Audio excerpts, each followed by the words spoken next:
खबरों में आगे बात करते हैं, जहां पर बीजेपी की पहली सूची के बाद राजस्थान में हुए विरोध को देखते हुए पार्टी अब बैकफुट पर नजर आ रही है। दूसरी सूची में भी सांसदों के नाम गायब हैं, तो वहीं अगर बात की जाए दूसरी सूची में वसुंधरा और उनके समर्थकों को भरपूर जगह इस दौरान मिली है। बीजेपी ने 10 महिलाओं को भी मौका दिया है, साथ ही बीजेपी का दामन थामने वाले इस दौरान ज्योति मिर्धी को भी पार्टी ने चुनावी मैदान में उतारा है, जबकि बीजेपी का राजस्थान में मध्य प्रदेश फॉर्मूला नहीं चल पाया। पहली सूची में 41 नाम में से 7 सांसद शामिल थे, लेकिन उसके बाद राजस्थान में हुए विरोध को देखते हुए दूसरी लिस्ट वसुंधरा खेमे के इस दौरान नाम नजर आई है और दूसरी लिस्ट में 83 उम्मीदवारों को टिकट दिया गया है। इसमें वसुंधरा समर्थक 27 नेता शामिल हैं। बीजेपी ने पहली सूची में 7 सांसदों को टिकट देकर सबको चौंका दिया था, लेकिन राजस्थान में मध्य प्रदेश का फॉर्मूला नहीं चल पाया, इसीलिए दूसरी सूची में बीजेपी ने सांसदों को दूर रखा है।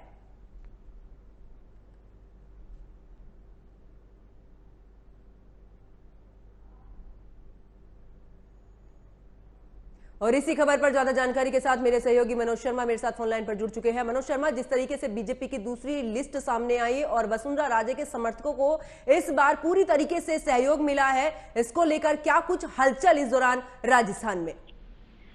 बिल्कुल, देखिए, निश्चित तौर पर जिस प्रकार से वसुंधरा राजे के जो करीबी माने जाते थे, जिस प्रकार उनको टिकट दिया गया है, तो ये साफ तौर पे माना गया है कि वसुंधरा की तकरीबन 16 से 17 सीटों पर चली है। जो जिन लोगों के टिकट कटने वाले थे, अगर हम मालवीय नगर सीट की बात करें या सांगनेर सीट की बात करें, तो वहां पर वसुंधरा के समर्थकों की चली है। और क्योंकि वसुंधरा को जब जेपी नड्डा और अमित शाह जब मिलके गए थे, तो उनको लगा कि शायद वसुंधरा चाहे, क्योंकि 2 बार मुख्यमंत्री का चेहरा भी रह चुकी है और उनकी एक फैन फॉलोइंग अलग ही है, तो उसको देखते हुए साफ तौर पर लगा ऐसा कि बीजेपी को कि इनके बगैर हम चुनाव लड़ सकते नहीं है, क्योंकि अभी तक बीजेपी ने उन्हें मुख्यमंत्री के चेहरे पे तो पेश नहीं किया है। लेकिन उनके जो कार्यकर्ता है, उनके जो नेता हैं, कहीं ऐसा नहीं हो बाद में बागी बनकर चुनाव लड़ ले, तो इससे बढ़िया बीजेपी ने उनको टिकट देकर एक तरह से राहत देने का प्रयास किया गया है। और क्योंकि अब चुनाव नजदीक आ रहे हैं, धीरे धीरे वो बीजेपी चाहती नहीं है, जिस प्रकार से 41 सीटें अभी तकरीबन 124 सीटों की घोषणा हुई है, उसमें विरोध बहुत ज्यादा हो रहा है। उसको देखते हुए बीजेपी किसी भी तरीके से विरोध नहीं ले सकती कार्यकर्ताओं का, क्योंकि बीजेपी का अगर कार्यकर्ता चुनाव लड़ता है तो वो कहीं ना कहीं बीजेपी का ही वोट बैंक खराब करेगा। तो उसको देखते हुए, सारे समीकरण को देखते हुए बीजेपी के कुछ नेताओं को राहत दी गई है। अब क्योंकि तकरीबन 74 लोगों के नामों की घोषणा और होनी बाकी है, उसमें कितनी तवज्जो दी जाती है बीजेपी वसुंधरा राजे के समर्थकों को, वो एक देखने वाला दिलचस्प मामला हुआ। बिल्कुल, लेकिन मनोज, जिस तरीके से पहली लिस्ट में भी हमने देखा था कि उन्होंने सांसदों को इस दौरान टिकट दिया था, लेकिन बगावत के सुर सामने निकलकर सामने आए थे, जिसमें से 15 ऐसे थे जो साफ तौर पर बोल चुके थे कि हम निर्दलीय चुनाव लड़ेंगे, हम बीजेपी अगर हमें टिकट नहीं देती है तो। लेकिन अब जिस तरीके से दूसरी जो लिस्ट आई है, इसमें वसुंधरा राजे के समर्थकों को तो मिली, लेकिन क्या कुछ अभी भी बगावत के सुर सामने नजर आए हैं?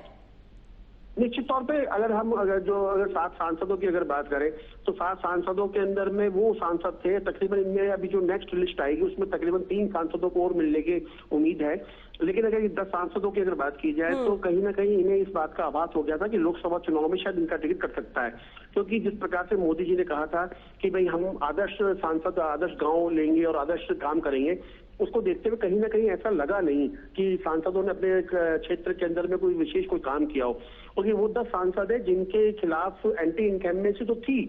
लेकिन इनको उम्मीद थी कि इन्हें टिकट नहीं मिलेगी। तो इन्होंने कहा कि जब आप अपने लोकसभा क्षेत्र के अंदर में अगर काम कर रहे हैं, अगर आप विधायकी का अगर टिकट मिलता है, वहां अगर आप जीत के आते हैं, तो लगेगा भारतीय जनता पार्टी को कि हाँ, ये जीत सकते हैं। लेकिन ये कहीं ना कहीं ये बात का तो कंफर्म था कि इन सांसदों को टिकट जो है कटना था, क्योंकि अपने क्षेत्र में सक्रिय नहीं थे, इसलिए बीजेपी ने इन सांसदों पर दांव खेला है।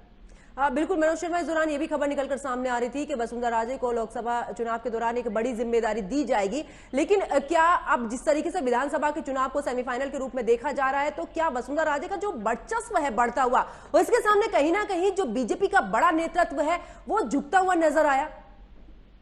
बिल्कुल, देखिए, वसुंधरा राजे, क्योंकि जैसा कि मैंने आपको पहले बताया कि वसुंधरा राजे सूबे की 2 बार सीएम रह चुकी है और दोनों बार ही मुख्यमंत्री के तौर पर इनकी फैन फॉलोइंग बहुत ज्यादा थी। और क्योंकि वसुंधरा राजे का एक अलग ही एक